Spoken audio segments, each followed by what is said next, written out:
क्या आपने कभी सोचा है कि अगर कोई साधारण सा दिखने वाला इंसान आपकी सोच को बिना सुने समझ ले, अगर कोई बाबा समय और दूरी के नियमों को तोड़ दे, और अगर कोई संत विज्ञान की हर सीमा को चुनौती दे दे, तो आप उसे क्या कहेंगे? चमत्कार, अंधविश्वास, या फिर कोई ऐसी सच्चाई जिसे हम आज तक पूरी तरह समझ नहीं पाए?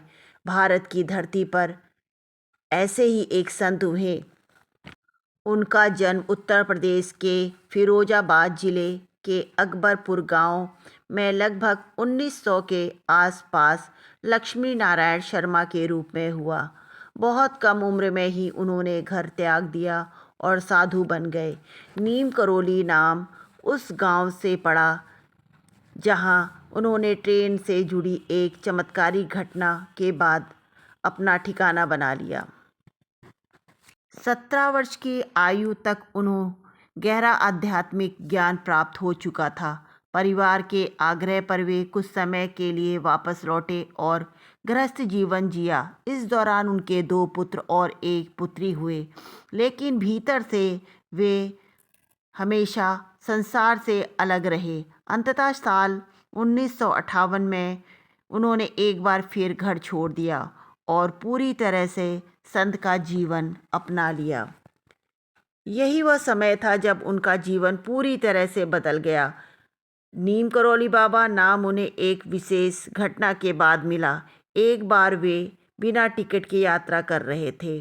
टिकट न होने के कारण टीटी ने उन्हें जबरन ट्रेन से उतार दिया, लेकिन जैसे ही बाबा को ट्रेन से उतारा, ट्रेन आगे बढ़ने से रुक गई।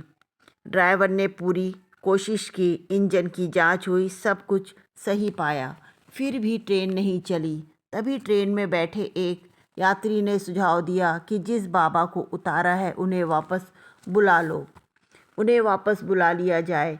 बाबा 2 शर्तों पर वापस चढ़ने को तैयार हुए। पहली शर्त यह थी कि आगे से साधु संतों का सम्मान किया जाए। दूसरा यह था कि इसी स्थान पर एक रेलवे स्टेशन बनाया जाए। जैसे ही बाबा ट्रेन में चढ़े, ट्रेन चल पड़ी। स्थान उत्तर प्रदेश का नीम करोली गांव था। तब से लोग इन्हें नीम करोली बाबा के नाम से जानने लगे।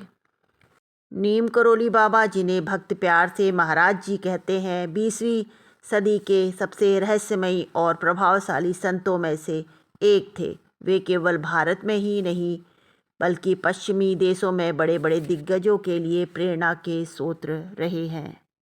उन्हें भक्त भगवान हनुमान का अवतार मानते हैं। एक ऐसे बाबा जिनके बारे में कहा जाता है कि उन्होंने न सिर्फ लोगों की तकदीर बदली, बल्कि आधुनिक दुनिया के कुछ सबसे बड़े फैसलों को भी प्रभावित किया। कहा जाता है कि दुनिया की सबसे बड़ी कंपनी में शामिल एप्पल और फेसबुक की सफलता के पीछे भी कहीं ना कहीं नीम करोली बाबा की प्रेरणा जुड़ी हुई है। जब फेसबुक बिकने की कगार पर था, तब उसके संस्थापक खुद असमंजस में थे। तब भारत के एक छोटे से पहाड़ी स्थान पर की यात्रा ने सब कुछ बदल दिया और उन्होंने फेसबुक को बेचने का विचार उन्होंने छोड़ दिया। आज फेसबुक दुनिया की सबसे बड़ी कंपनियों में गिनी जाती है। इसी तरह एप्पल के संस्थापक भारत आए थे। वे नीम करोली बाबा से मिलना चाहते थे, लेकिन तब तक बाबा 1 साल पहले ही देह त्याग चुके थे। इसके बावजूद कैंची धाम की शांति और वहाँ की अनुभूति ने उनके जीवन पर गहरा प्रभाव डाला। सबसे अधिक प्रसिद्ध घटना बुलेट प्रूफ चादर की मानी जाती है। यह घटना उत्तर प्रदेश के फतेहगढ़ इलाके से जुड़ी मानी जाती है। उस समय एक बुजुर्ग दंपति अपने साधारण से घर में रहते थे। उनका जीवन सीधा साधा था। जो कुछ भी घर में होता वही खा लेते और उसी में संतोष करते। एक दिन अचानक नीम करोली बाबा उनके घर पहुँचे। दंपति ने उन्हें पहचान लिया और आदर से घर के भीतर बैठाया। घर में जो साधारण भोजन उपलब्ध था वही उन्होंने बाबा के सामने रख दिया। बाबा ने प्रेम से वह भोजन ग्रहण किया, जैसे वही उनका लिए सर्वोत्तम प्रसाद हो। रात होने लगी तो बाबा ने के विश्राम के लिए एक चारपाई बिछा दी और ओढ़ने के लिए एक मोटी चादर दे दी। दंपति के मन में थोड़ा संकोच भी था कि वे किसी संत के लिए कोई विशेष व्यवस्था नहीं कर पाए, पर बाबा में कोई शिकायत नहीं करी। वे चुपचाप लेट गए। रात गहराने लगी, चारों ओर सन्नाटा था। तभी अचानक बाबा की आवाज़ सुनाई देने लगी। वे कहरा रहे थे, जैसे किसी तीव्र पीड़ा से गुजर रहे हों। कभी वे हल्की आवाज़ में बोलते, कभी दर्द से कहराते। बुजुर्ग दंपति घबरा गए। वे कई बार उठकर उनके पास जाने को सोचते, पर संकोच और भय के कारण आगे नहीं बढ़ पाए। उन्हें समान नहीं आ रहा था समझ नहीं आ रहा था कि यह क्या हो रहा है। पूरी रात वही स्थिति रही। सुबह होने पर बाबा उठे, जैसे कुछ नहीं हुआ हो। उन्होंने वह चादर अपने हाथों में ली, सावधानी से मोड़ी और दंपति को देते हुए कहा, इसे गंगा में बहा देना। ध्यान रखना, इसे खोलना मत। चादर असामान्य रूप से भारी लग रही थी, जैसे उसके भीतर कुछ ठोस भरा हो। दंपति ने प्रश्न नहीं किया। उनके लिए बाबा का आदेश ही पर्याप्त था।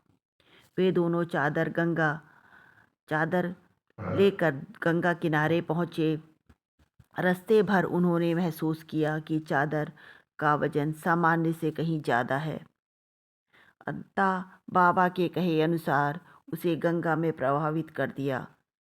समय बीतता गया। लगभग 1 महीने बाद बेटा घर लौटा तो उस समय सेना में था और युद्ध क्षेत्र में तैनात था। परिवार उसे सुरक्षित देखकर प्रसन्न हुए। बातचीत के दौरान बेटे ने बताया कि कुछ समय पहले युद्ध के दौरान एक भयानक मुठभेड़ हुई।